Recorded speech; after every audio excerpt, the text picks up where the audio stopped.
Well, hello and welcome back to another episode of the Dare to Begin Small and Mighty podcast. I am Amy, coming to you today from the much cooler basement of our home. It is hot as hell in Calgary. I think it's 27 today, which is 4 degrees cooler than it was yesterday. And as a person who far enjoys winter over summer, anytime we have anything over 25 degrees Celsius, I'm like, okay, let it be winter already. So yeah, I thought I'd come downstairs, so you might hear a little bit of creaking. I'm sitting on my treadmill, my feet are on my workout mats, and this microphone picks up a lot, so you might hear some of that. So I have been studying a lot about money, doing a lot of reading about money. And what I wanted to talk about today was, now, admittedly, it has not yet fully formed. So you might find me, probably in typical Amy fashion, move through some rabbit holes. And that's cool. We're going to roll with that. But I was thinking about today, where do I even start? I'm going to start with the basics. So, last week, I was on a trip for work. To go for that trip for work, I did a little bit of shopping ahead of time. We were having a themed wrap party. So there was a 3-day conference and there was an end party. And I did a little bit of shopping in advance to prep for that. And everything that I purchased, I was excited about. But I definitely found myself, even before I left, going, ooh, I feel like I know I've gone over the amount that I had set aside for myself. But definitely felt like, I could feel the stress of having spent more than I intended. But I struggled with that a little because I also felt like, well, but I got things that I like. Like, there wasn't anything that I brought home that I was like, oh, I wish I hadn't bought that, right? Which to me usually is a good indication of, did I make good decisions when I purchased things or not? Definitely. If you ever pay attention to when you're looking at like the things that you bought, ask yourself, like, am I glad that I purchased this thing or am I not? Because it will tell you a lot about what you're purchasing. I've been doing it for years. It's given me a ton of insight. It's also helped me keep a lot of clutter out of my house because the amount of things that I used to see in stores and I'm like, oh, it looks so pretty. It's so shiny. It's so whatever. And I would take it home and then go, what the hell am I supposed to do with this? It was a lot. So that made a big difference. So that's step one. All right. So I had that moment of like, ugh, I definitely spent more than I had. I hate the word budget. That's not true. I don't hate the word budget, but budget isn't, the word budget to me is restrictive. So I tend not to use it. I have not yet come up with a great word instead, but let's say allocated. All right, that's a better word. So the money that I had allocated, and to top it off, I had gone a little over my allocation for the previous 2 weeks as well. So I was seeing this compounding effect. So here I am today. It's payday today, which is the day that I review my paycheck and set allocation for the next 2 weeks going forward. And I've been doing this for several months now. It's been really great. I've automated a lot of things. I know that, like, if you've been doing any learning about money at all, you'll have heard of automating your bills and all the rest of it. I actually don't automate things like my phone bills and my internet. I still pay those every month. Like, I literally pay the bill through my bank account. There's a joy that I get out of it. I can't explain it fully, other than the closest I can come to a logical reason why I get joy out of that is that I spent a lot of years where I had no idea if I could even afford a $15 hydro bill. And like, my phone now is not expensive, So it's, I think that's part of it. I find that joy of just like, yeah, I can pay this and I can pay it with ease. It's all within my allocation. I have money targeted for that every month, so it's not a problem. I think I enjoy that feeling because it's still reasonably new for me. All right, so I feel like that was point 2. But if I had to go back and tell you exactly what the point was, I couldn't do so. So today, that's what I was doing. I was reviewing my allocations. So I was reviewing my allocations today and had a look at where the credit card was based from the last few weeks. And I knew it was higher. I mean, I know what the balance is. Like, I had looked at it 4 days ago. And there were some costs that still need to be reimbursed from the conference itself. And, to the tune of probably about $1,000. But the rest wasn't. Some of it was groceries. And then there was like other things. There was a little bit of food that I bought when I was away and whatever. But I found myself just reflecting on this and going, I don't really like how this feels. So this is where my brain is at. I decided to go for a walk outside, even though it's 27 degrees Celsius. It's not so hot. Might be nice to go outside and maybe get some vitamin D from the sunshine. And right before I did all of this, I hungry munched on some zesty nacho chips, which my boyfriend and I have decided they have cocaine in them. They must, because they're unbelievably addictive. So I definitely ate like twice, maybe more of what I was intending. And what's so beautiful about that is that my body, because I've been eating so much healthier, and my body is not attuned to having so much, less healthy food in any one time, I had an immediate physical response. I felt a bit shaky. My stomach was rumbling. Like, I literally felt like my body was giving me what in the actual hell are you doing to me right now? And I'm like, okay, cool, noted.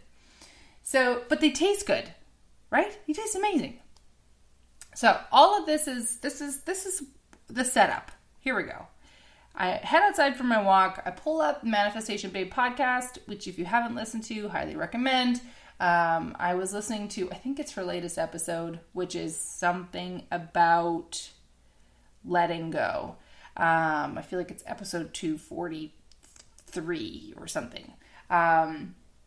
Anyway, she's talking about how we let go of our manifestations.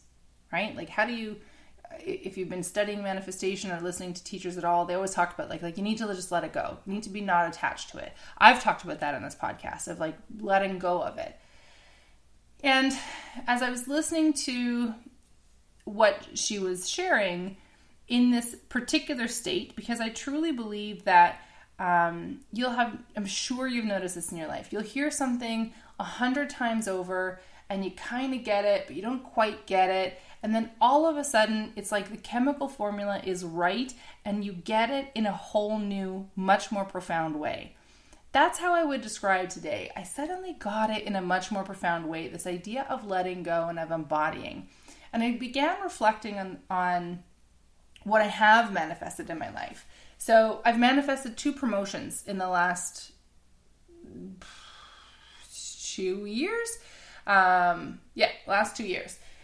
2 promotions. I realized this weekend that in under 3 years, I have virtually doubled my income, which is pretty fucking wild. Because if you had told me 3 years ago that I'd be making what I was making today, I'd have 2 reactions. One would be like, of course, because I need to manifest it in. And 2 would be like, are you fucking kidding me? In 2 years, come on. Like, how hard do I have to work to get there? Side note, not that hard. Hard, but not like I would have thought. And I enjoy it so much more. I'm digressing. So I'm thinking about all this and thinking about, these promotions that I've manifested in. And I thought, well, how did I manifest them in? Because one of the things that was mentioned in the podcast episode that on the Manifestation Babe was that you just embody it. And she talked about how she feels now. She's a multi-million-dollar CEO of her company. She's very successful. Is no different than before she began her business, when she was broke and living on her grandma's couch, which is part of her origin story. She said, I don't feel any different. And she went on to explain about how you think that, whatever the thing you're manifesting in is going to feel a certain way. But you might have that for a moment, but you'll eventually normalize back out. And it just struck me. I realized that like, oh, okay. So when I went for my first leadership role, and this is where the detachment comes in, the idea that like, I would like to have it, but I don't need it. And if it doesn't come in, I'm still fine, right? That's the detachment. So when I went for my first leadership role, I was fully in that detached mode. I really didn't know if I wanted to be a lead. I didn't know if that was like, it didn't necessarily sound like a lot of fun to me. I really wasn't sure that was the direction I wanted to go. I actually thought I wanted to go in a very different direction with the company I was working with, what I am working with. But my lead at the time firmly encouraged me, basically, I don't know if I've said this in the podcast, told me to get over myself and just fucking apply. So I did. And I went, okay. And I recall distinctly, I can see their faces in the interview. I was interviewing with two senior leads. I can't remember exactly what their role was at the time. And they asked me, why did I want this role and why now? And I said, well, why now? The posting has just come up and like, it's, you know, my lead has been talking about it with me. Hasn't really been any of these roles available in the last few months prior, since I've really been in a place that I could apply for it. But I said, why do I want this role? I said, I actually don't know that I do. And I was very honest and said, you know, my lead firmly encouraged me to apply, and I don't honestly know if I want the role or not. And when I share the story, people say to me like, you didn't say that in the interview. I'm like, I absolutely did.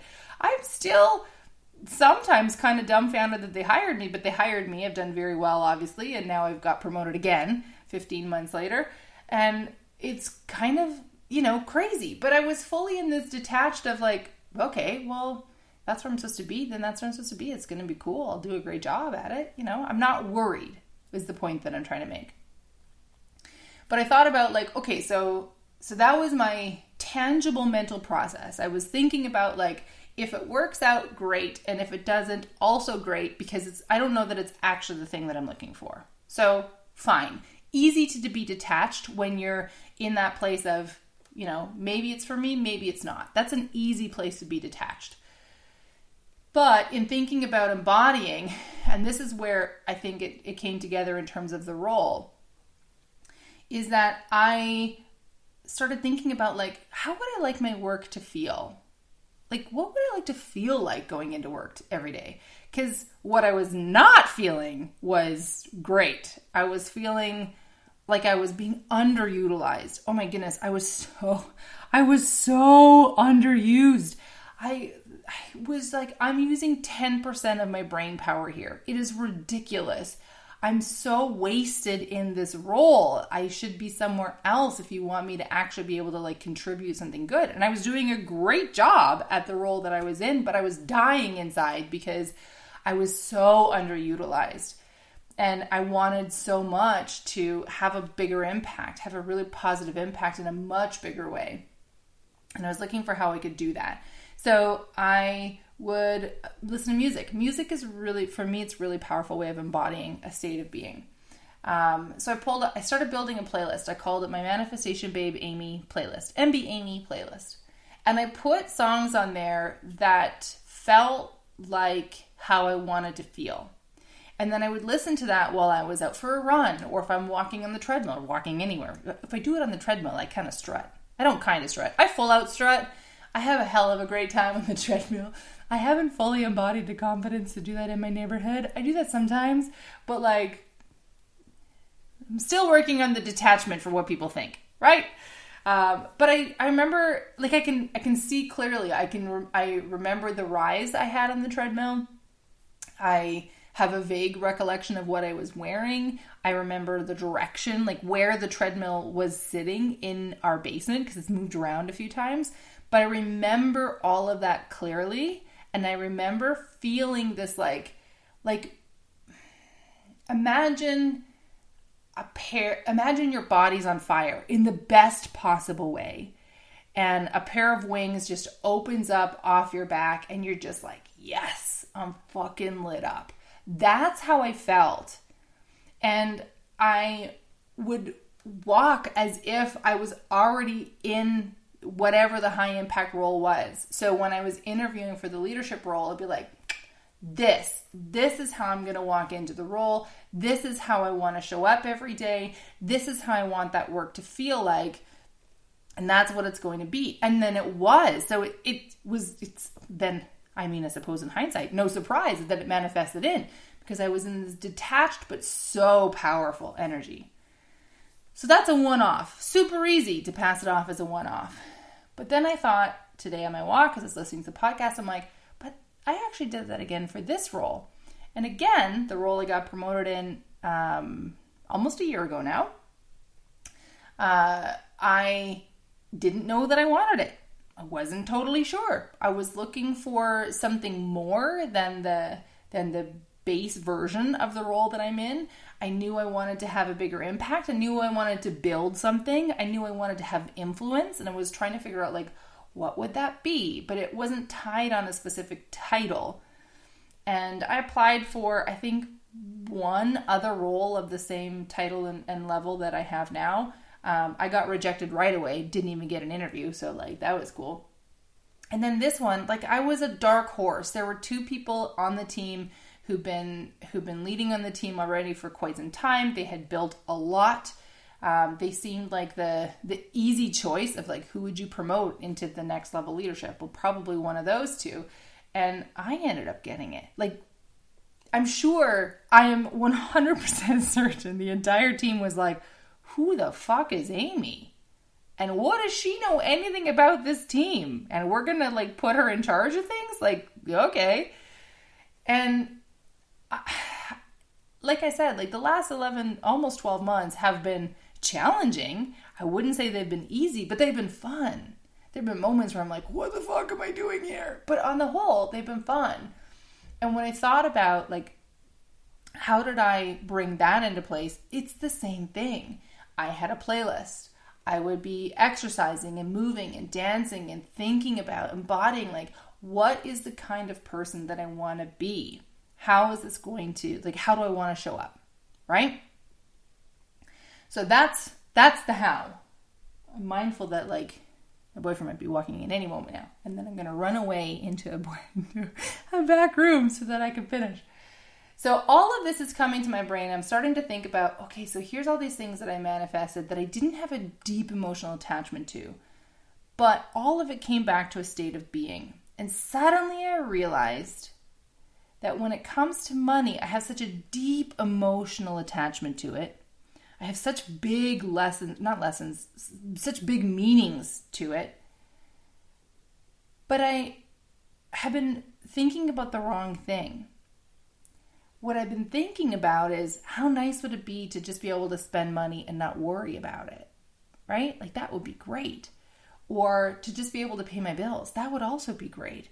But yet my goals are more tied to financial abundance. And for financial abundance, I want to have my line of credit paid off.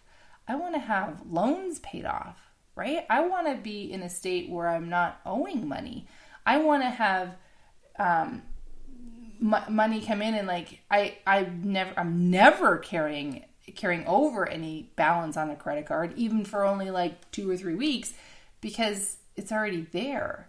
But that is a totally different emotion than what I'm coming at it with right now. And the emotion I'm coming at it with right now is, but I just want to feel abundant. Well, I need to think about what that's going to look like. And we're moving, yo. Walk with me as I tuck into a back room. Also, I 100% promised that I would be making salad. I have not made salad, so I'll be making salad in a little while. My boyfriend, just as a quick aside, would have no problem with me recording the podcast, but I get completely distracted, and then I feel like a weirdo as I'm just talking into the abyss, and then I lose all track of what I'm trying to say. So, thinking about all of this and then walking back into this money, what I realized is that the problem that I was having was not with the amount of money that I spent. It wasn't with what I bought. It wasn't with, even what I'm making. What I actually realized was that I'm in a state of being that I'm not actually enjoying. I'm still trying to figure out exactly what that looks like, but like, I'm just not enjoying it. I probably spent maybe $400 to $600 more than I had allocated for in the last month, which is in and of itself not really that much, but it's an amount that doesn't feel good. And what I'm looking for is to feel good about my money, right? I want to feel good if I'm spending money, if I'm sending it out into the world. I want to feel good about what that feels like. And I don't. And that's what I realized, was that I need to adjust how this feeling is and what I'm doing so that in every moment I can feel the way that I desire to feel about it. So I hope that makes sense. I'm going to trust that makes sense. And yeah, I'm going to leave that with you. If you got some value out of the episode, please share the episode out. Shout it out on the socials if that's your thing. Leave a review on whatever your podcast platform of choice is. I'm going to go find some lettuce and make some salads and get out of... I've definitely disappeared into the room that my boyfriend needs to be in because his laundry basket is here and he told me that he needs to do laundry. So I'm going to get out of here. I wish you a fantastic day wherever you are. Mwah. Thanks for listening. Bye.